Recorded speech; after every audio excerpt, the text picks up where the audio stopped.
Le dernier quart d'heure de Smart Bourse, c'est le quart d'heure thématique. Le thème ce soir, c'est celui de la politique monétaire et des enjeux pour les banques centrales au démarrage de cette année 2024, dans le sillage de la première réunion de l'année pour la Banque Centrale Européenne. Et c'est Gilles Mouek qui est avec nous en visioconférence, chef économiste du groupe AXA. Bonjour et bienvenue Gilles.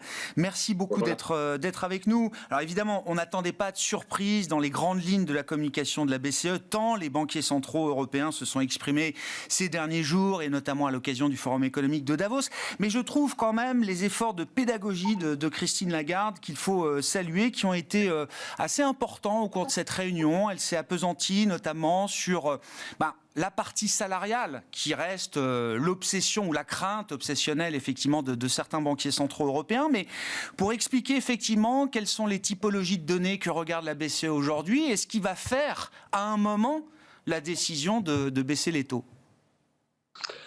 C'est vrai, on a eu des explications assez longues, assez détaillées de la part de Christine Lagarde sur la manière dont la BCE va faire va poser son diagnostic.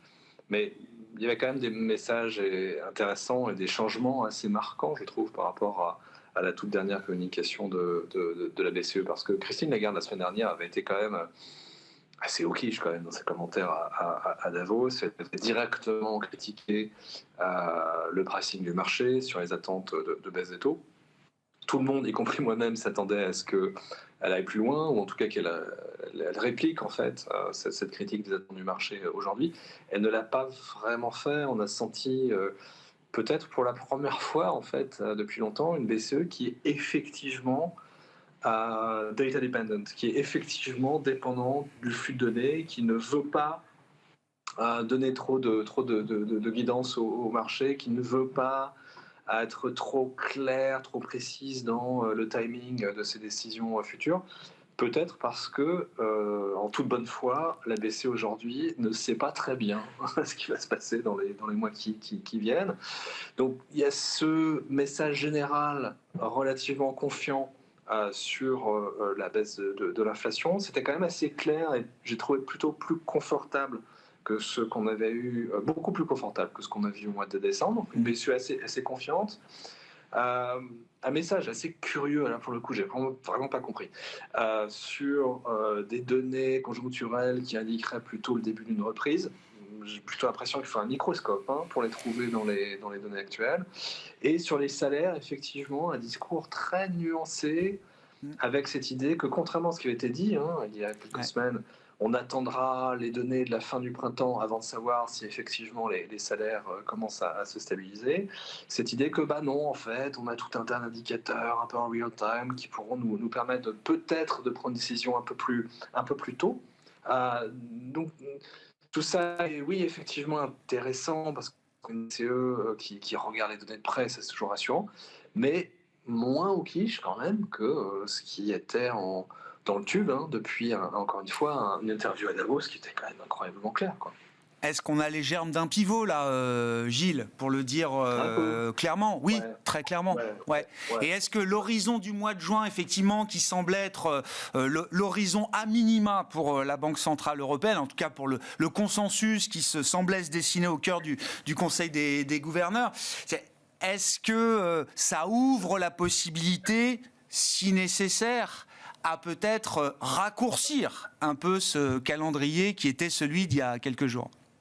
Oui, peut-être. Le marché au mois de décembre et encore au début du mois de janvier attendait une première baisse des taux au mois de mars. Moi, ça m'a toujours paru complètement très irréaliste, disons. Moi, depuis très longtemps, je suis sur juin et j'étais plutôt conforté dans cette idée que c'était juin par tout ce discours de la BCE sur on n'aura pas beaucoup de données sur les salaires, on veut vraiment savoir ce qui se passe. On saura ça qu'à la fin du printemps, donc moi j'avais traduit ça comme juin. Et je pense que pour la plupart des économistes, ce n'était pas le cas du pricing de marché, mais juin, c'était juin au plus tôt. Et aujourd'hui, j'aurais plutôt tendance à dire c'est peut-être plutôt juin ou plus tard, et peut-être que ça vient au mois d'avril.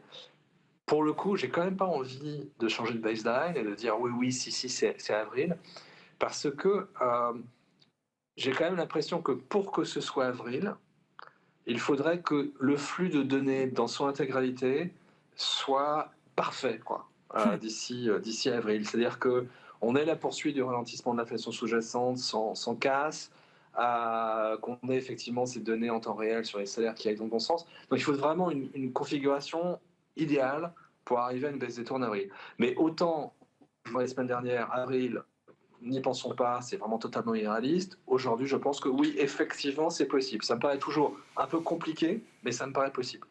Il y a le prochain print d'inflation, c'est la semaine prochaine, je crois, Gilles. Alors, il y a le swing, le jeu des effets de base qui a joué dans un sens, qui va commencer à jouer dans un sens peut-être plus favorable pour nous aussi, Gilles, en tout cas pour la mécanique de désinflation. Christine Lagarde le reconnaît elle-même. On voyait venir le rebond de l'inflation en décembre. Néanmoins, le rebond qu'on a constaté était moins important que ce qu'on pouvait anticiper nous-mêmes à la Banque Centrale Européenne. Est-ce que sur la marque du mois de janvier, la semaine prochaine, est-ce qu'on peut avoir de vraies surprises positives, y compris sur l'inflation cœur ? Le problème, c'est qu'on va avoir énormément de bruit dans les prix à la consommation, au moins sur le mois de janvier et probablement sur la totalité du premier trimestre, parce que on a énormément de décisions prises par les États membres, qui sont des décisions politiques, des décisions budgétaires, qui vont impacter le niveau des prix à la consommation. C'est par exemple le cas en France avec la reflexibilisation des prix de l'électricité. Tout ça va engendrer énormément de bruit dans les années. Donc ça va être extraordinairement compliqué d'extraire en fait une tendance du CPI. Mais si on regarde l'inflation sous-jacente, donc hors énergie et alimentation, et qu'on la regarde sur 3 mois annualisés. Moi, j'adore ça parce que l'inflation, on regarde toujours ça sur 1 an, on regarde ça en glissement annuel. Et là, ça embarque des effets de base sur 1 an. Donc c'est parfois très inerte. Sur 3 mois annualisés, si on regarde la série désaisonnalisée, en fait, on est déjà en dessous de 2%. Oui. Et ça fait 2 ou 3 mois qu'on est en dessous de 2%. Donc, pour moi, cette question de ce qu'il y a dans le CPI, c'est un tout petit peu...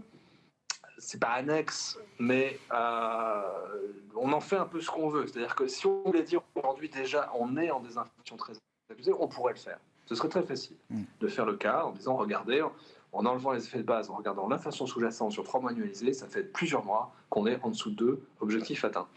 Mais le problème, il n'est pas là. Le problème, il est sur la possibilité qu'on ait une réaccélération de l'inflation dans les mois qui viennent, qui serait déterminé par ce qui se passe du côté des salaires, du côté du marché du travail. C'est ce que la BCE n'arrête pas de nous dire depuis des mois. Et là, le changement de discours est quand même intéressant parce que là, Lagarde dit oui, on commence à voir... Ça se dessert. Ça se dessert. Ouais. Donc, il y a le CPI, mais ça, c'est comment dire, il faut que ça aille mieux, il faut que le glissement annuel de l'inflation sous-jacente continue à ralentir. Je ne pense pas qu'il y a énormément d'informations économiques en fait dans ce glissement annuel de l'inflation sous-jacente, mais c'est une des conditions techniques entre guillemets ou de com auquel il faut arriver. Et en attendant, il faut qu'on ait des bonnes nouvelles sur l'atterrissage du marché du travail. Et là-dessus, c'est là où ça va être compliqué parce que les données sont vraiment mauvaises en la matière. Ça, c'est un gros problème des données macro en Europe. Autant aux US, on a une richesse de données sur le marché du travail, surtout sur les salaires, avec plusieurs sources différentes, mais des vraies belles données très bien construites. Et on le sait quasiment en temps réel. Dans la zone euro, on utilise des bouts de machin, quoi. C'est-à-dire qu'on utilise des données incomplètes provenant des négociations salariales dans certains pays membres. On obtient des choses des sites web qui font des sites d'embauche sur le web. C'est quand même, tout ça est assez bricolé. Donc, il y a un moment, il va falloir faire une espèce de saut dans l'inconnu, quoi. Il y a un choix, il y a une décision qui devra être faite par la BCE. On n'aura pas une info à 100% fiable, idéal. Idéal. Au moment où il va falloir commencer à prendre une décision. On l'aura pas. Il y a un problème que la Banque Centrale Européenne n'a pas aujourd'hui, Gilles, c'est celui de la fragmentation financière en zone euro. Et il faut évidemment s'en réjouir. Quand je vois la convergence quand même des écarts de coûts de financement entre la périphérie et le cœur, je me dis, évidemment, c'est une bonne nouvelle, c'est spectaculaire. Et puis, il y a même quelque chose qui est un peu le monde à l'envers. C'est-à-dire que les meilleurs performeurs sont aujourd'hui des pays qui viennent plutôt de la périphérie par rapport à des pays cœurs qui souffrent et qui sont même devenus les moins bien disants, avec des programmes d'émissions nettes qui vont être massifs pour cette année 2024. Cette convergence et cette reconvergence sur le plan financier, du coût de financement des États européens en zone euro, Gilles, est-ce que c'est un état de fait qui peut se prolonger encore devant nous pour je ne sais quelle raison, mais est-ce que c'est quelque chose qui peut s'ancrer un peu dans la durée ? J'en suis pas certain que ça puisse se resserrer tellement plus parce que qu'un élément important, comme le marché attend des baisses de taux assez imminentes, je pense qu'en ce moment il y a une espèce de course dans le marché pour aller capter, pour aller loquer, je suis désolé d'utiliser l'anglicisme, des obligations avec des taux d'intérêt assez élevés. Donc on va où ? On va sur l'Italie, on va sur l'Espagne, parce qu'on est toujours sur des rendements supérieurs à 3%, etc. Donc j'ai l'impression qu'on est dans cette espèce de course où d'essayer dans les derniers mois avant la baisse des taux de la BCE, d'aller remplir les bilans avec du papier qui paye. J'ai l'impression que c'est un peu ça. Alors que du côté des pays du cœur, et singulièrement de l'Allemagne, en dessous de 2,50 sur un 10 ans allemand, alors que le marché ne pense pas que la BCE pourra raisonnablement baisser ses taux en dessous justement de 2,5, de 25, est-ce que ça vaut encore le coup d'aller charger les bilans avec du Bund qui paye aussi peu. Donc je pense qu'il y a cet effet. C'est pas un effet d'aubaine, mais c'est le dernier moment possible pour aller engranger du taux avant la baisse des taux. La course au rendement, la peur de manquer effectivement de taux, de rendement, de duration, effectivement, chez certains intervenants de marché aujourd'hui. Un mot pour conclure le chiffre spectaculaire du jour, Gilles, c'est la première estimation de la croissance américaine pour le 4e trimestre. Le chiffre sera révisé de nombreuses fois et pendant encore longtemps, mais quand même, 3,3% de croissance au 4e trimestre, ça nous donne 2,5 sur l'ensemble de 2023, c'est plus qu'en 2022. Avec un corps PCE qui est, lui, parfaitement à 2 et depuis déjà 2 trimestres, Gilles. C'est, même dans les rêves les plus fous de Jérôme Powell, je pense que c'est quelque chose qui était impossible il y a encore quelques mois. C'est beau, c'est miraculeux, c'est magnifique.